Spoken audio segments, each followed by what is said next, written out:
দুঃখ রুহে থাকলে ওষুধ কাজ করে না, কিন্তু দুঃখের প্রতিষেধক শুধুমাত্র সিজদাতে আছে।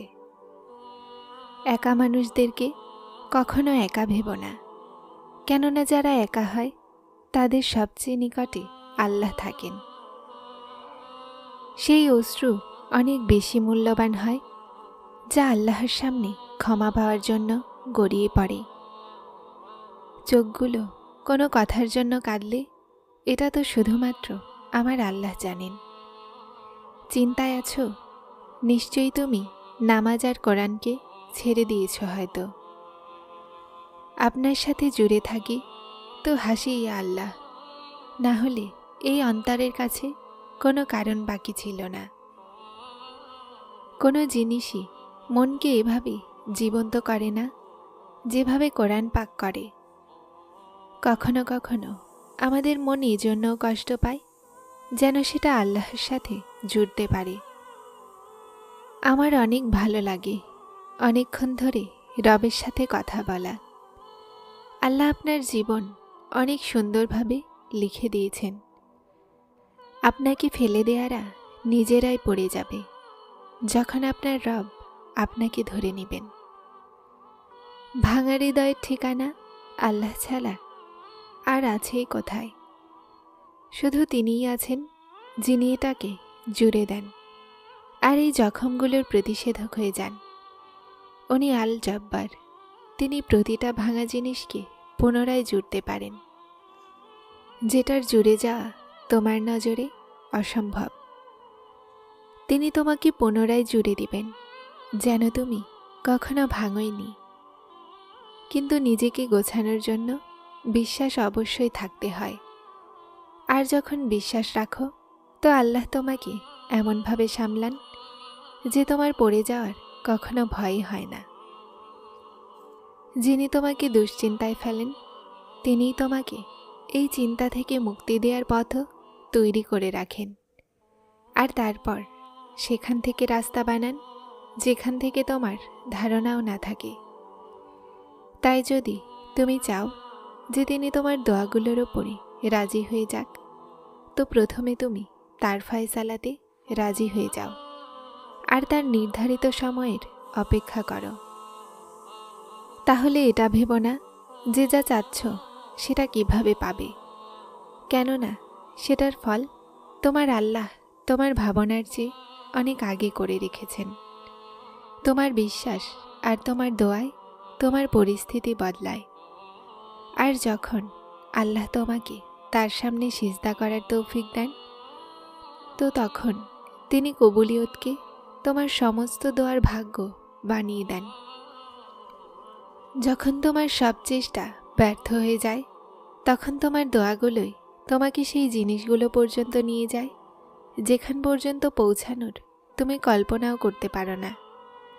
আর যখন সবরকারীরা কষ্টে আল্লাহকে ডাকে, তো তাদের অন্তরকে তিনি ঠান্ডা করে দেন আর তাদেরকে সমস্ত দুশ্চিন্তা থেকে মুক্ত করে দেন। তোমার কাজ শুধুমাত্র দোয়া করা, রাস্তা তিনি নিজেই বানান। আর জলদি তিনি তোমাকে এমনভাবে খুশি করে দেবেন যে তুমি পুনরায় প্রাণ ফিরে পাবে। আল্লাহ তোমাকে ভেঙে যাওয়ার আগে ধরে নেবেন। তাকে ডেকে তো দেখো। এই দুনিয়াতে যদি কেউ শান্তিতে আছে, তো নিশ্চয়ই তার দৃঢ় সম্পর্ক মহান আল্লাহর সাথে আছে। চিন্তিত করে না তাদেরকে জীবনের অবস্থাগুলো, যারা আল্লাহর নাম নিয়ে মোকাবেলা করার অভ্যাস শিখে গেছে।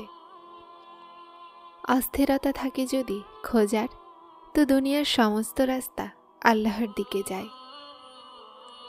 দুনিয়ার ভালোবাসার পিছনে দৌড়ানোতে কি পাবে? শুধুমাত্র অপমান ছাড়া। শেষমেশ হেরে ক্লান্ত হয়ে নিজের রবের কাছে ফিরে আসি। কতটা প্রশান্তিময় মুহূর্ত হয় যখন দুনিয়ার কাছে ক্লান্ত হয়ে হেরে সেই মানুষদের থেকে লুকিয়ে আল্লাহর সামনে মাথা ঝুঁকিয়ে দেই। যতটাই কষ্ট হোক, যতটাই দুঃখ হোক, শুধুমাত্র কিছু অশ্রুতেই বের করে দেই। উনি জানেন আমার বান্দা কতটা দুঃখী, উনি জানেন আমার বান্দা কতটা দুর্বল। উনি এটাও জানেন যে সে কিভাবে ভিড়ের মাঝে মানুষের মোকাবেলা করে। মুখে খুশি, অন্তরে কষ্ট নিয়ে ফিরে আসে। উনি তোমার প্রতিটা পরিস্থিতি সম্পর্কে অবগত। উনি তো তোমাকে সবসময় দেখেন। আর তারপর জীবনের ওপরে হতাশ মানুষ যখন আল্লাহর সামনে সিজদাবনত হয়, তো আল্লাহরও তার ওপরে ভালোবাসা আসে।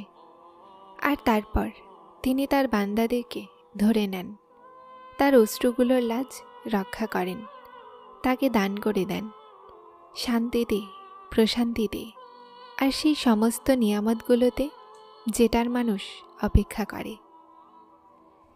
জীবনের রাস্তাগুলোতে সবর করা কঠিন হয়। যারা নিজের দুনিয়া থেকে চলে যায়, আল্লাহ সেই সবরের ওপরে উত্তম ফল দান করেন। যদি সবর করা এতটা সহজ হতো, তো আল্লাহ এটার ফল এত সুন্দর দিতেন না।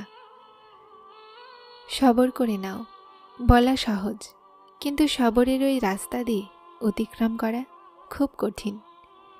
কিন্তু যখন তোমার বিশ্বাস হবে যে তিনি তোমাকে পরীক্ষায় ফেলেছেন, তিনি তোমাকে এই পরীক্ষা থেকে বের করবেন, তো আপনা আপনি সবর চলে আসতে শুরু করে। আর যদি তুমি জানতে যে ওই সবরের কতটা ফল, তো তুমি সারা জীবনও সবর করতে ক্লান্ত হতে না।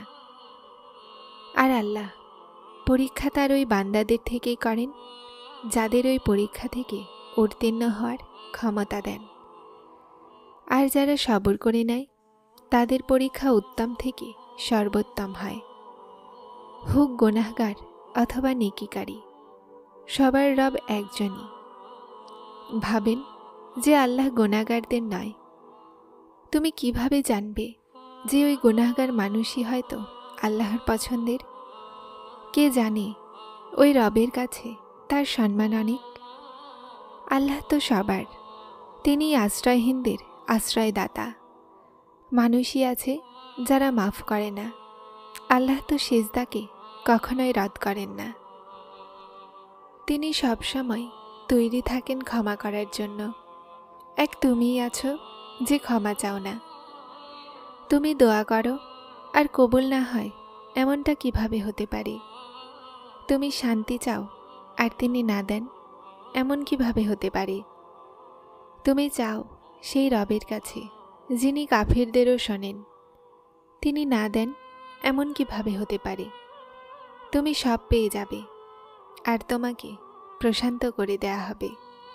আর দেখে নিও, তোমার সবরের ফল অনেক খুব সুন্দর হবে। যে তাকে পেয়ে যায়, তার আর কারো তলব থাকে না। তিনি কাউকে অসম্পূর্ণ থাকতে দেন না। শোনো, কোনোভাবেই হাল ছেড়ো না। দেখো মজেজা হয়। তুমি যদি আকাশের সবচেয়ে ঝলমল করা তারা হতে চাও, তো এই মজেজাও হবে। কিন্তু তোমার এই মজেজার হওয়াতে বিশ্বাস করতে হবে, কেননা মজেজা দৃঢ় বিশ্বাসীদেরই হয়। কঠিন হচ্ছে সবর করা, অসম্ভব হচ্ছে, মন ভেঙে যাচ্ছে, নিজেকে একা অনুভব করছো, মনে হচ্ছে যে এখন কিছু ঠিক হবে না। থামো এক মুহূর্তের জন্য, আকাশের দিকে দেখো, সমস্যাগুলোকে সেখানে পাঠিয়ে দাও। যারা চ্যানেলটিতে নতুন এসেছেন তারা সাবস্ক্রাইব করে হেদায়েতের সাথে থাকুন। আসসালামু আলাইকুম।